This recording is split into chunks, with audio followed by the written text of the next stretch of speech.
So we're learning about friction. When you walk, there's friction that pushes you forward. If you didn't have friction, you could not walk. You couldn't drive a car.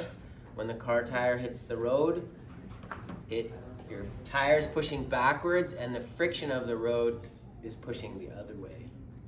Okay, and that's what pushes the car forward. Okay, here's a person snowboarding. Who here snowboards? Who skis? Oh wow, it's gone all the way back, eh? No borders anymore. Are you gonna ski this year? Are we gonna get any snow? You want to ski on dirt? I think it might be a local season this year.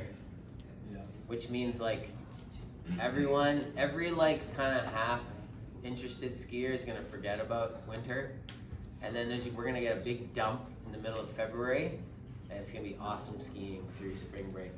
So don't put away your gear just yet. Is there friction happening here? What do you think? Yes. Sam says yes. But it's snow. Isn't snow like slippery?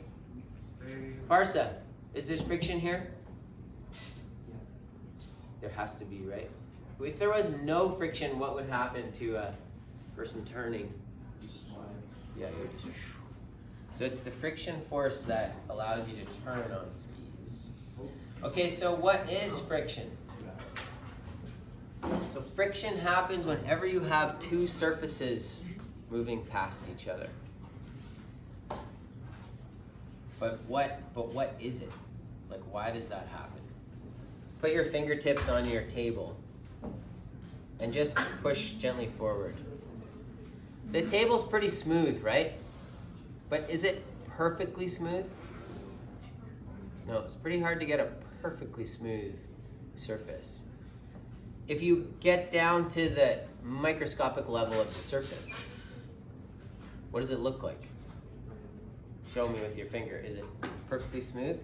It's gonna be up and down and craggly and all kinds of things, right? Even a knife edge, if you look at it under a microscope, it's got all kinds of, something that looks smooth is not.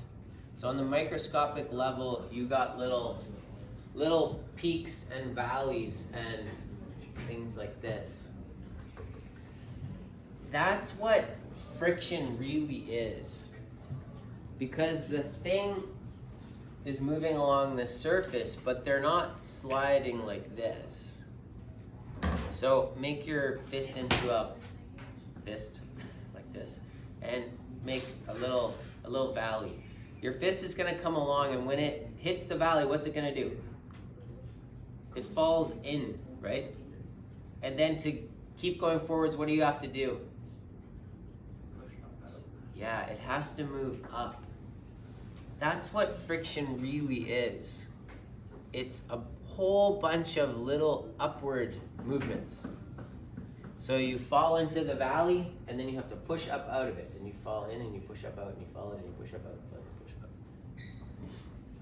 And because you have to do that over and over and over again, it causes friction. What's this guy's name again? Patrick. Oh yeah, Patrick. Yeah. So the SpongeBob car has friction. Okay, there's an equation.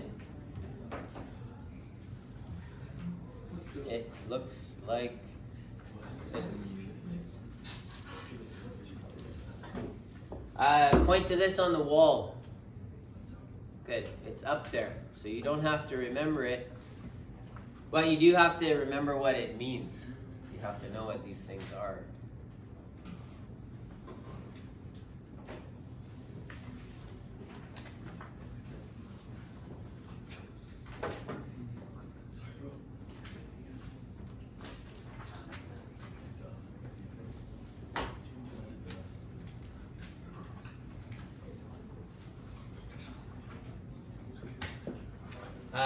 This symbol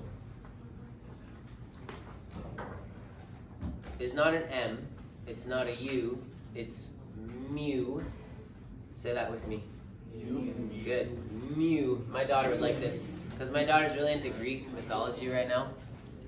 She's reading all the books. Have you read Song of Achilles? Or Circe? It's quite good. She's also reading the Odyssey and the Iliad and all that stuff. So this is a Greek letter.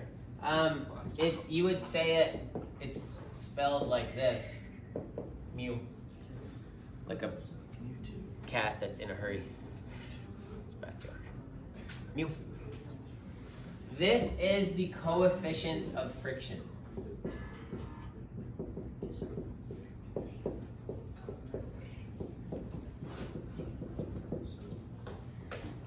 What determines the coefficient of friction? Daniel, say that again. Good, good. It's the two surfaces. Okay. And it depends on how kind of gritty the surface is, like how smooth it is. And two things, excuse me, two different things will have different coefficients. So it doesn't matter which one you change. So like if you had like, imagine a pane of glass and you took a sock and you threw it on the pane of glass. Do you think it would be high coefficient of friction or low coefficient? High. Low. It's low. Tell me why it's low. Have you ever gone in your socks on a really polished hardwood floor, something that's smooth, and you like, and you slide? Have you guys not lived? Do you not do this? Yeah? Okay, thank you, Sam. So you slide, right? It's a really nice, something that's slippery is a low coefficient of friction. The less slippery, the higher the coefficient of friction. So if you take something like rubber, for example, like if you take your calculator, if it has the little rubber stoppers on it, and you put it on something smooth and you try to push it, it's actually really hard, right? The rubber grips the glass really well. And so that would be a really high coefficient of friction. So this is dependent on surface. Two surfaces.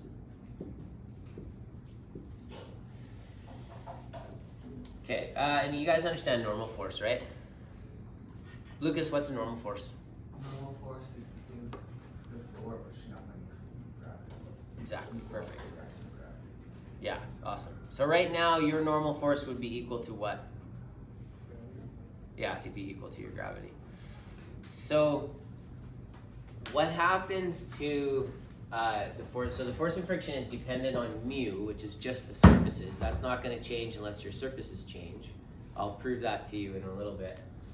And the normal force. So what happens to your friction force if you're in an elevator that's accelerating upwards?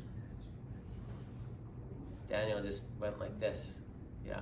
Because if you're in an elevator that's accelerating upwards, your normal force is going to grow, right? So you would find it harder to push things around in that scenario. What about with the elevators falling? Then it's going to go down, right? So your normal force is going to be close to zero, so you can kind of skate around. One little aside is that if your surface is flat, your normal force is straight up. Yes? Like on you right now, your normal force is straight up. What happens if you are on a hill, like on a ramp?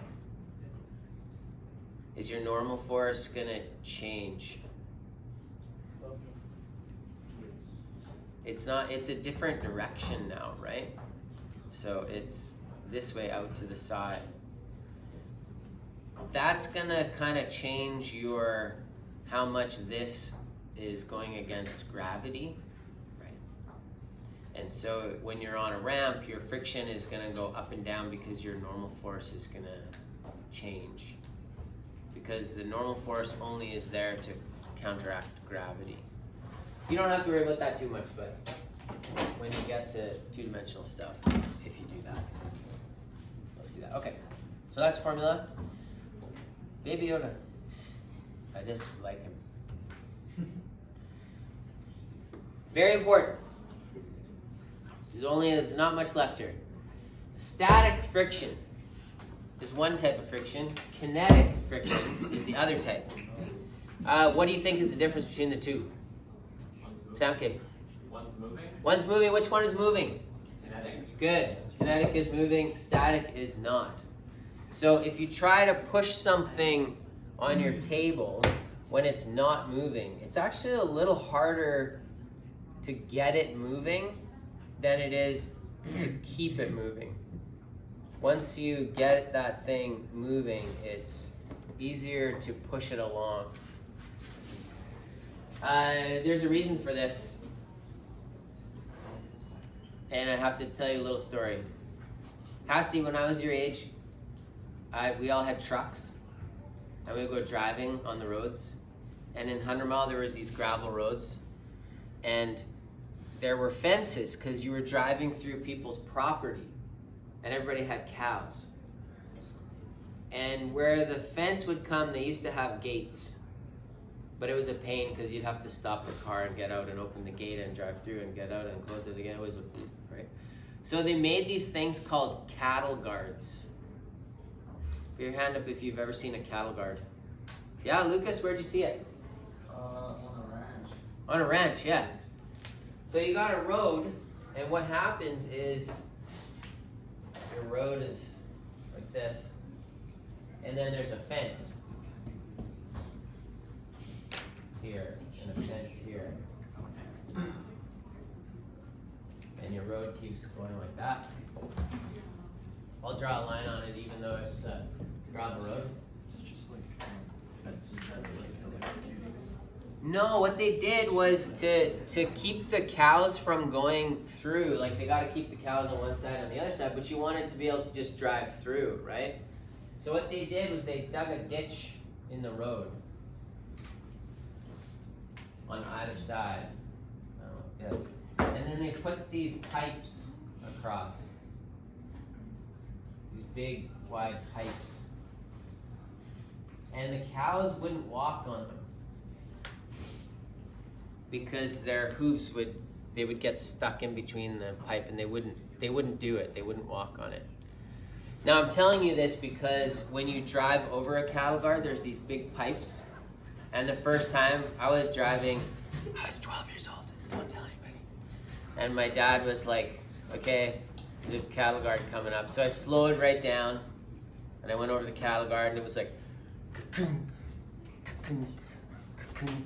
And I was just shaking everything. My dad's coffee was spilled. And he's like, okay, when you see the cattle guard sign, hit the gas. And I was like, oh, okay. We came up to another one, and I was like, wah! And we went out really fast. And what happened? Right over. It just made a sound. It just went, wah! Because your tires, when they come to the space between the pipe, there's no time for it to fall down and come back up again. It just kind of skips over the top. It just goes like tick, tick, tick, tick. That's why kinetic friction is less than static friction. So remember your fist with the little valley? If you're going slow, your bump is going to fall right in there. It's going to have to come right up. But if you're going fast, it's just going to kind of skip over the top. It's not going to fall as far. So that's why kinetic friction is always less than static friction. Okay. And there will be two different mu's. There will be a mu s for static or a mu k for kinetic. Now, I have a question for you. You have a car tire. It's rolling on the road, pushing the car forward. Car's moving. Is it static friction or kinetic friction? Turn to the person beside you and decide.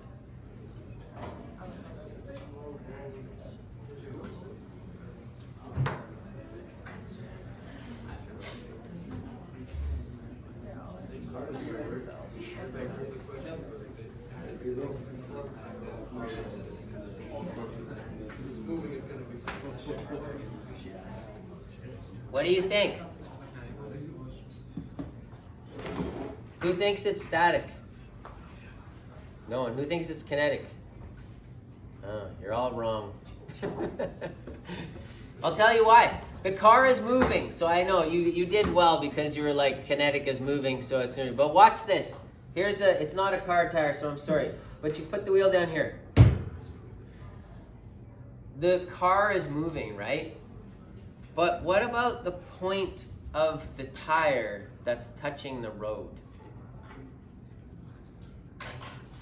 Is it moving or is it stationary? If you think about that, this piece right here, if it was kinetic friction, it would be like this.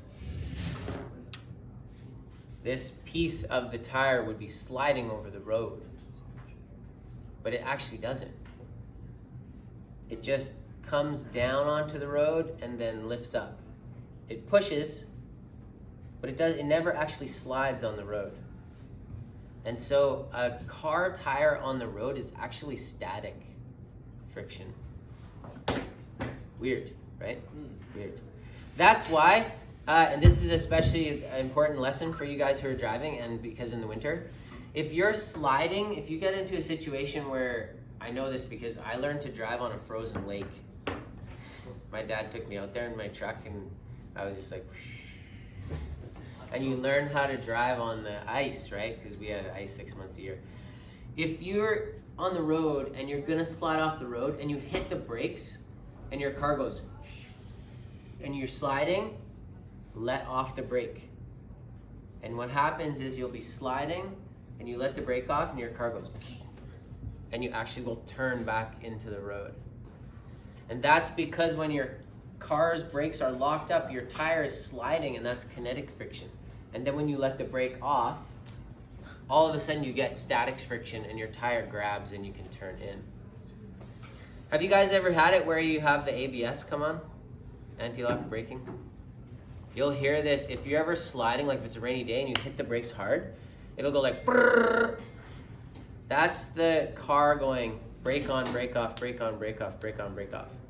Because your car will go turn, let it roll, brake, let it roll, brake, let it roll, brake, let it roll, and it will take you out of the skid. That's all because static friction is higher than kinetic friction. Okay, try this.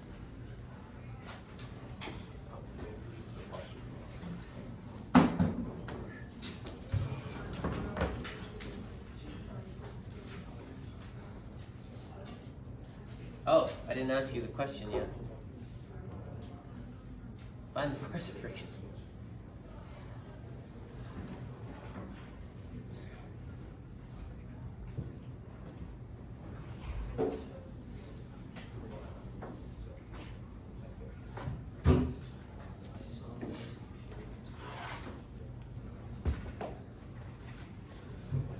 Did I do this?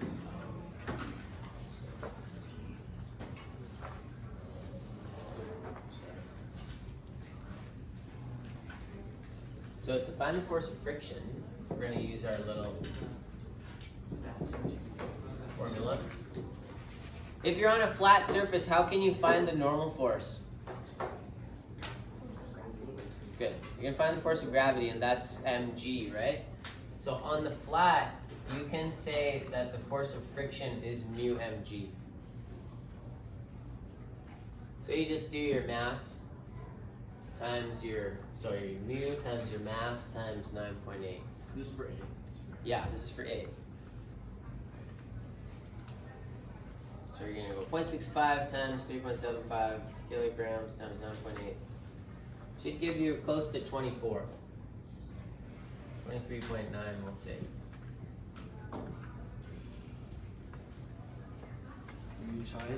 You times 3.75 with. Yeah, so this is 0.65.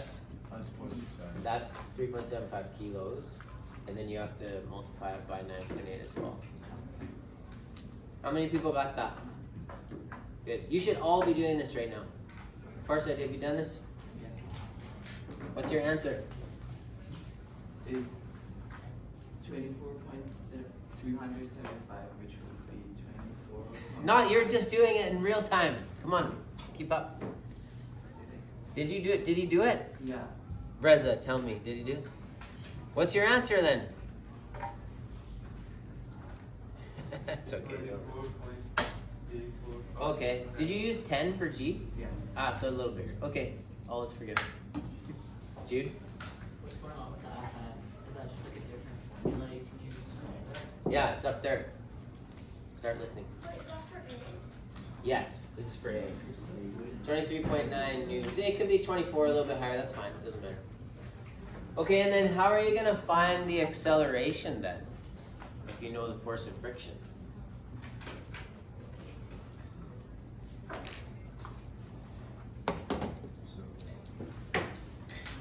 How can we find acceleration? What's the other formula we need? 23.8. Good, perfect. So this is our friction. Something's pushing this block forward, right? What's pushing it forward? FN or FA. Yeah, sure, let's call it FA. And it's 45 apparently. And we just calculated our friction force, about 24. So what's my net force? That's what we need to find our acceleration, right? Why am I finding net force? Who cares about that? Times Yeah? Go ahead, Wicked. Then you divide it by the mass. Perfect, perfect. So if I find my net force, I can use F equals ma, and then I can get my acceleration. If you're real worldy, who's the winner? FA. FA is the winner, and friction is the loser, and it wins by about 21. Yeah, that makes sense. If you're mathy, you're gonna say net force is the sum of all the forces, but this one is gonna be negative. The loser is negative, and so both ways, you're gonna end up with about 21 newtons, and then as Malika said, we can use F net equals ma. And so F net over m is going to give us our acceleration. So 21 divided by, 5.6. what was it? 3.75? You got 5.6? Okay. What was it? 5.6 or so. That sounds about right. Good. So you see where I can go with this, right? On a quiz or a test, I can say, here's the coefficient of friction and the mass and the FA. If you start it, if you push and it's traveling from rest, how fast is it going to be going in 2 meters or something like that? Or in 2 seconds or something like that. So you'd have to do all this, find your acceleration, and then do some kinematics. So we can put everything together. Yay. Okay, one more. And then I'll give you some work to do on your, whoa. Try this one. I'll post this video, so. Can they see this stuff on the video? Yeah.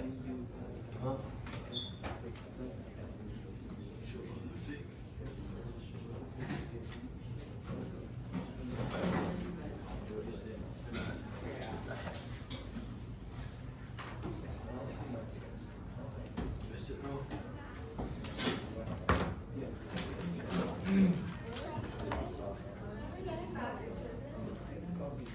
About a half an hour ago, when you were supposed to be here. Yeah, I did it. I get back in the beginning of class. But I'll post it. I'll return them on the classroom. No? Yeah, that's what I have to do.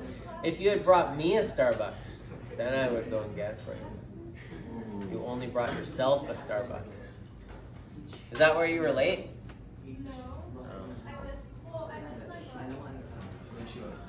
Buses have been crazy lately, Yeah. so I will give that. I'll share the scores on the classroom soon. Why is there decibels? So many decibels. What are the 2 most important words in this question? Daniel? Good. What does this mean?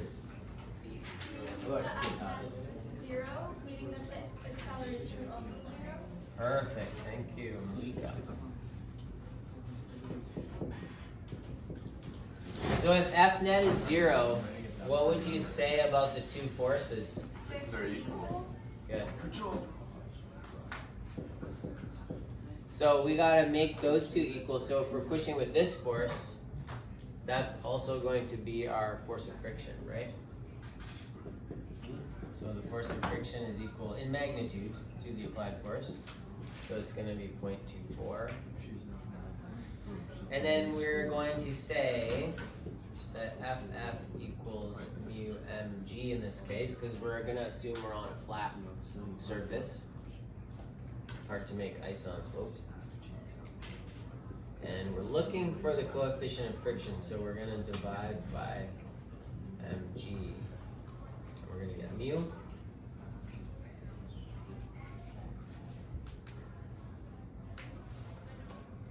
This is, so we're gonna have 0.24 newtons over mass, which is 0.2 kilograms times 9.8 pound.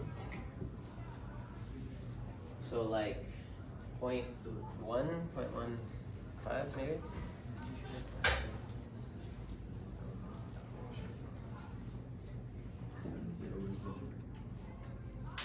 Point 1.2. The coefficient of friction doesn't really have any units because it's force over force. What about that U thing? Yeah, that's mu. That's what we just found. So like, is that not a different thing? This thing? Oh, I That's, thought you were drawing it out. no, that's a mu. They do look similar, and I am messy, so you'd be excused for that. I do. Okay, I'll just tell me that U up there looks like an lift up thing. That's a view. It's a Greek letter. I don't know if they have, like, do they not have M's and U's in Greek? It means ease. It just works as an F in Greek. What? I think that's U, not mu. Mu. Yeah, there's no M and there's no U. There's only mu.